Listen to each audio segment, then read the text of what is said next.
ایک جرری دلیر ہے. اسلام کو ایک ایسا سپوت اللہ نے عطا کیا ہے کہ یہودی کہتا ہے اگر 6 مہینے یہ شخصیت دنیا میں اور رہتی تو شاید دنیا میں کوئی کافر نہ بچتا. وہ سپوت کون ہے؟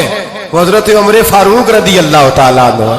میرے نبی پاک علیہ السلام نے فرمایا میرے بعد کوئی نبی ہوتے تو خطاب کے بیٹے عمر ہوتے. لو کان نبی بعد لکان عمر ابن خطاب.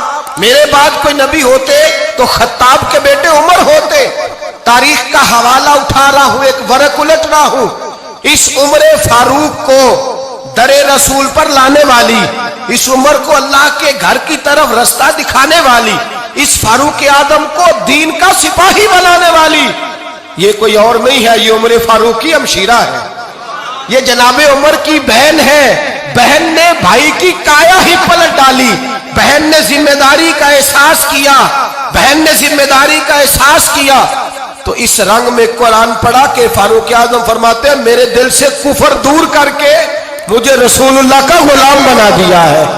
بہن اگر ذمہ داری کا احساس کرے, بہن اگر ذمہ داری کا احساس کرے. حضرت عمر فرماتے ہیں, حضرت عمر کہتے ہیں میری ایک نوکرانی نے, کنیزہ نے کلمہ پڑھا, میں اسے دروں سے مارا کرتا تھا. میں تلوار لے کے گھر سے نکلا حضور کو شہید کرنے, تو مجھے کسی صحابی نے کہہ دیا تو حضور کو شہید کرنے جا رہا ہے, گھر کی تو خیر منا, تیری بہن اور بہنوئی بھی کلمہ پڑھ گئے. کہتے میں گیا, باہر دروازے پہ تھا تو میری ہمشیرہ اندر قرآن پاک کی تلاوت کر رہی تھی. فاطمہ بنت خطاب, فاطمہ بنت, کتنا پسند ہے یہ نام صحابہ, کس نے رکھا ہوا ہے. فاطمہ بنت خطاب تلاوت کر رہی تھی. سعید بن زید بہنوئی بھی تلاوت سن رہے تھے. فرماتے میں نے قرآن سن لیا, دروازے پہ دستک دو جی. بہن نے دروازہ کھولا, قرآن پاک کے صفحے چھپا دیے. کیا کر رہے تھے تم لوگ؟ بہن خاموش ہو گئی. میں نے کہا بولتے کیوں نہیں؟ مجھے کسی نے بتلایا ہے تم نے کلمہ پڑھا ہے. تو کہتے ہیں میری بہن جو مجھ سے اتنا پیار کرتی تھی کہ کبھی بولی نہیں تھی, کبھی بات جو میں کہتا تھا ہو جاتا تھا, آج میں نے اس بہن کی آنکھوں میں توحید کی لذت دیکھی, اس کی پیشانی میں سجدے کا نور دیکھا, اس کے لب و لہجے میں رسول اللہ کی شریعت کی چھاپ دیکھی. تو میری بہن کہنے لگی عمر تم نے جو سنا ہے سچ سنا ہے. اب میں اور میرا خامد مصطفیٰ کے نوکر ہیں, اب ہم دین کے پیروکار ہیں. کہتے زور سے تماچا مارا, میں گر گئی, میرے خامد کو مارا پیٹا, کبھی جھگڑا نہیں ہوا تھا, آج پہلے دن عمر نے مارا, میری پیشانی سے خون نکلا, اٹھ کے کھڑی ہوئی. میں نے کہا تو مجھے جان سے پیارا بھائی ہے, زندگی بھر تیرے سامنے کبھی میں نے کلام نہیں کیا, لیکن عمر یہ توحید کی بات ہے, یہ رسول اللہ کی بات ہے. اگر تو خطاب کا بیٹا ہے تو میں بھی خطاب کی بیٹی ہوں. جس ماں کی چھاتیوں سے تو دودھ پی کے جرری ہوا ہے, میں نے بھی اسی ماں کا دودھ پیا ہے. جتنی طاقت ہے تو لڑا لے, جتنی ہمت ہے تو مار لے, لیکن اب میں رسول اللہ کا دامن نہیں چھوڑوں گی. حضرت عمر کہتے ہیں بہن کی قوت ایمانی نے, بہن کی قوت ارادی نے, بہن کے توکل اور یقین نے مجھے مجبور کیا.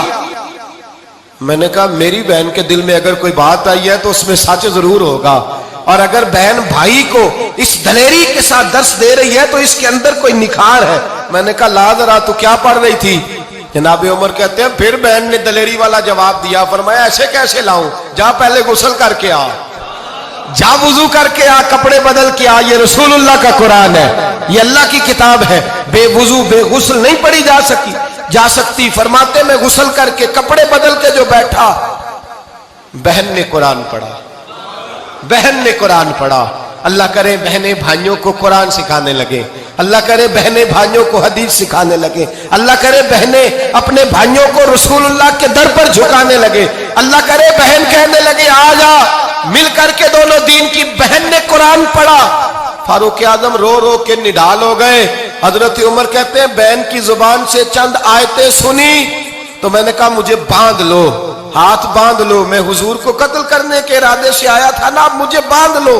کرو آیا سا مار مقامنے نو, ہن مینو مار دے لے چلو, مت عمر دی عمر برباد ہوئے جتھے عمر سوار دے لے چلو. اب مجھے لے جاؤ در رسالت ماپ. ایک بہن نے ذمہ داری کا احساس کیا تو حضرت عمر جیسا سپوت دیا.